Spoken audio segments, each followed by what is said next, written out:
Flash back కార్యక్రమానికి స్వాగతం. ఈరోజు మరొక లెజెండరీ యాక్టర్ గురించి డిస్కస్ చేద్దాం. ఇవాళ మనతో సీనియర్ జర్నలిస్ట్, 5 దశాబ్దాల సినీ అనుభవం ఉన్న సీనియర్ జర్నలిస్ట్, అలాగే దర్శకులు ఇమ్మంది రామారావు గారు మనతో ఉన్నారు. వారిని అడిగి తెలుసుకుందాం. సార్ నమస్తే. నమస్తే బాబు. సార్, మొట్టమొదటి కమెడియన్, తెలుగు సినీ పరిశ్రమలో మొట్టమొదటి కమెడియన్, స్టార్ కమెడియన్ శివరావు గారు. సో వారు కూడా ఒకప్పుడు ఎంతో వెలిగి చివరికి వారి జీవితం కూడా అత్యంత విషాదాంతంగా ముగిసింది అని విన్నాను. ఏంటి సార్ అసలు ఏం జరిగింది? మన తెలుగు చలనచిత్ర సీమలో కస్తూరి శివరావుది ఒక విశిష్టమైన ప్రవేశం. ఓకే, చాలామంది తెలియదు. మూవీస్ ఉంటుండేవి, మనకి మూవీస్ ఉండేవి కానీ టాకీస్ ఉండేవి కాదు. అప్పుడు కస్తూరి శివరావు గారు ఏం చేసేవారంటే, ఆ సినిమా థియేటర్ దగ్గరికి వెళ్ళి ఇలాగ స్పీకర్ లాగా ఉంటాయి కదా, అక్కడ సినిమా రన్ అవుతుంటే, ఇదిగో ఇప్పుడే శ్రీరాముడు వచ్చారు, అలా ఒకసారి జానకి వైపు చూశారు, జానకి తలదించుకుంది ఒక్కసారి అంటే, ఇలా మొత్తం సినిమా అంతా చెప్తుండాడు అనమాట. అది ఫస్ట్. టాకీస్ లేవు కదా, థియేటర్ దగ్గర మగి పెట్టుకొని చెప్తుండేవాడు అనమాట. అది టైంలో, మూవీస్ టైంలో, అదే మూకీస్ ఎస్ యూఆర్ రైట్. మన టాకీస్ ఇప్పుడు ప్రారంభమైందంటే 1931 మన హెచ్ఎం రెడ్డితో స్టార్ట్ అయింది టాకీస్.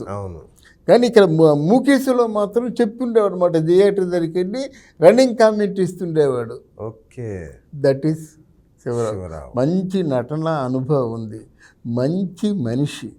ఆ రోజు శివరావుకి ఎంత పేరు వచ్చిందంటే, గుణసుందరి తర్వాత ఎక్కడైనా ఎన్టీ రామారావు, నాగేశ్వరరావు, ఎస్వి రంగారావు వీళ్ళందరికంటే పెద్ద పేరు కస్తూరి శివరావుకి.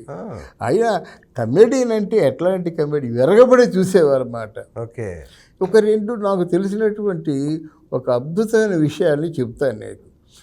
త్యాగరాయ భాగవతార్ అనే ఒక ఆయన ఆర్టిస్ట్ ఉన్నాడు తమిళ్లో. ఆ త్యాగరాయ భాగవతార్ పేరునే టీ నగర్ ఉంది, త్యాగరాయ నగర్ అన్నమాట. టీ నగర్ అంటే త్యాగరాయ నగర్. ఆయనకి పన్నీటితో స్నానం చేసేవాడు, పన్నీటితో. ఈ మన కస్తూరి శివరావు గారు కూడా ఆయనే చేస్తాడా, నేను చేయకపోతానని ఈయన కూడా చేసేవాడు. తర్వాత నాగేశ్వరరావు గారికి, రామారావు గారికి వీళ్ళందరికీ కారులు లేని సమయంలో శివరావు గారు నల్ల బ్యూక్ కార్లో వచ్చేవాడు. అప్పట్లో నల్ల బ్యూక్ కార్, ఫస్ట్ కారు శివరావుది.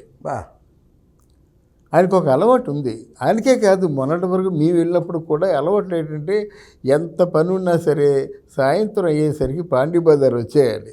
వచ్చి కబుర్లు చెప్పుకోవాలి, కష్టాలు సుఖాలు ఏదో 1/T తాగుతూ చెప్పుకోవాలి.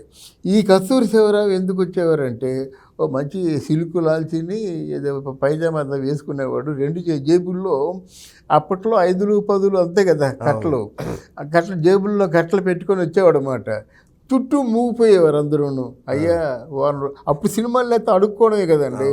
ఆయన చుట్టూ వచ్చినట్టు, నీకేంట్రా బియ్యం లేవు, నీకేంట్రా ఎడ్యుకేషన్ ఫీజు కట్టాలి, నీకేంట్రా అని చెప్పేసి అని అడిగి, యాక్చువల్గా రాజబాబుకి ప్రేరణ ఎవరంటే కస్తూరి శివరావు గారే. అది తర్వాత ఏం చేశారంటే, ఇలాగా కారులో రావడం, ఇలాగా జల్సా చేయడం, 10 మందికి తాగబోయించడం చూసుకొని సినిమా ఇండస్ట్రీ ఎంత మాదర్చేద్దో చెప్తాను నేను. అటువంటి వ్యక్తి మీద వాళ్ళ సహాయం పొందిన వాళ్ళే, ఆయన తాగబోయిస్తే తాగిన వాళ్ళే. కస్తూరి శివరావు వల్ల మనకి నష్టమే కానీ లాభం లేదు. ఎందుకంటే పగలు తాగేస్తున్నాడు, రాత్రులు తాగేస్తున్నాడు, సెట్లోనూ తాగేస్తున్నాడు, ఇంటికి వెళ్ళటం లేదని ఇట్లాంటి పుకారు పుట్టించారండి. ఆయన దగ్గర తాగిన వాళ్ళు, ఆయన సహాయం పొందిన వాళ్ళే. అప్పుడు కస్తూరి శివరావు గారికి 7 ఆడపిల్లలు ఉన్నారు. 7 ఆడపిల్లలు, అందరూ మంచి తేనంపేటలో మంచి వైభవంగా ఉన్నారు. అట్లాంటి సమయంలో ఈ పుకారు ఎప్పుడైతే పుట్టిందో, ఆయన కస్తూరి శివరావు జోవియల్గా ఉంటాడు కదా, ఆ జోవియల్గా ఉండడం, తాగి ఇలా పేలుతున్నట్టుగా వాళ్ళు ఫీల్ అయ్యారు. దాని తర్వాత మెల్లగా సినిమాలు తగ్గిపోయినాయి అన్నమాట. సినిమా తగ్గిపోయిన తర్వాత అదే లాస్ట్ సినిమా అనుకుంటాను, ఇది సీతారాముల కళ్యాణం.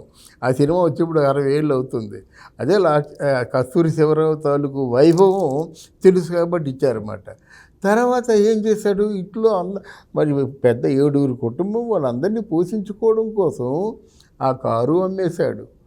మొదటి రోజుల్లో స్టూడియోకి వెళ్ళినప్పుడు సైకిల్ మీద ఎలాగెళ్ళేవాడు, ఆ చివరి రోజుల్లో కూడా సైకిల్ మీద వచ్చి పాండీ బజార్లో ఎవరైనా కాఫీ పోయిస్తారేమో అని చూసినట్టయితే ఒక్కడు కాఫీ పోయించేవాడు కాదు. తర్వాత ఇంకా ఎలాగా సినిమాకి వెళ్ళి అడుక్కోలేడు, వేషాలు కావాలండి, అది ఉంటుంది, ఆ ఈగో ఉంటుంది. ఇంట్లో కుటుంబం 7 పిల్లలు, కష్టం. ఆ తర్వాత ఏంటంటే తను సహాయం చేసే వాళ్ళందరి దగ్గరికి వెళ్ళి అడుక్కున్నాడు అనమాట. కొంతైనా సర్దంటారు అని. ఎవరు నోరు మెదపలేదు సరికదా. రోజుకి ఆయన మీద అపవాదులు ఎక్కువ అవుతున్నాయి. అప్పుడు ఏం చేశాడంటే కస్తూరి శివరావు, ఇంకా లాభం లేదు, మొదట్లో టూరింగ్ మూకీస్లో అది రన్నింగ్ కామెంట్ చెప్పేవాడు కదా, మరి నాటకాల్లో కూడా వేషాలు వేద్దామని చెప్పేసి చింతామణి నాటకం కొంచెం కామెడీగా వేసేవాడు అనమాట. ఆ రోజుల్లో చింతామణి నాటకం తెల్లవారులు ఆడినట్టయితే 3,000 ఇచ్చేవారు. తెల్లవాళ్ళు గొంతు వచ్చినా రాకపోయినా, గొంతులోంచి బ్లడ్ పడినా సరే చేయవలసింది అక్కడ. పాప అనారోగ్యంతోనే చేశాడు చింతామణి. తెనాల్లో చేస్తుండగానే సడన్గా చచ్చిపోయాడు. నాటకారంగం ఎలా ఉంటుందంటే, మీరు చాలా కాంపిటేటివ్గా పాడుతున్నారు, మిమ్మల్ని మించి నేను పాడాలి, అక్కడ ఆరోగ్యం సహకరిస్తుందా లేదా చూసుకోరు, మిమ్మల్ని డామినేట్ చేయాలంతే. ఇలాగ ఓవర్గా ఎమోషనల్ అవ్వడం వల్ల చచ్చిపోయాడు. హార్ట్ అటాక్ వచ్చి చచ్చిపోయిన తర్వాత ఎవరు తీసుకెళ్తారు? ది సోకాల్డ్ గ్రేట్ స్టార్ కమెడియన్ని ఎవరు తీసుకెళ్తారు? ఎవరు తీసుకెళ్ళడానికి అవకాశం లేదు. తెనాల్లో ఉన్నాడు, మద్రాసు రావాలి. ఎవరినో బతిమాలితే వాళ్ళు ఏం చేశారు, సరిగ్గా సగం దారి తీసుకొచ్చేసి ఆ శవాన్ని వదిలేశారు. ఇంకెవరో చూశారు, చూసిన తర్వాత శవంలా ఉంది, ఎక్కడికి వెళ్తారంటే లోపల ఉంది కదా కస్తూరి శివరావు అని ఉంది. ఏం చేయాలి? లారీ వాళ్ళు కొంత దూరం తీసుకెళ్ళి వదిలేశారు. ఓ రోజంతా శవంగా ఉన్నాడు. తర్వాత మూడోసారి ఎవరో కస్తూరి శివరావు అని తెలిసి ఆయన పెట్టుకొని తేనాపేట వెళ్ళేసరికి 3 రోజులు పడింది. ఇంటికి వెళ్ళేసరికి ఆ పరిస్థితి ఎలాగుందంటే ఏడుస్తున్నారు. నాటకానికి వెళ్ళాడు, రాలేదు, అందరూ ఆడిపోయాడు, ఘోష పెట్టారన్నమాట. పోనీ ఏమైనా మిగిల్చారంటే మిగిల్చలేదు. కస్తూరి శివరావుకి ఏమైనా సొంత ఇల్లు ఉందంటే సొంత ఇల్లు లేదు. ఏమైనా పెసరపాటి బంగారం ఏమైనా ఉందంటే ఏమీ లేదు. ఉన్నదంతా ఊడ్చేసి పరులకి దానం చేసేసి పరుల కోసమే బ్రతికి పరులే తన తాలూకు సొంతం అనుకొని చివరకు దిక్కు ముక్కు లేనటువంటి చావు చచ్చిపోయి చరిత్రలో కాలగర్భంలో కలిసిపోయిన వ్యక్తే ద గ్రేట్ శివరావు.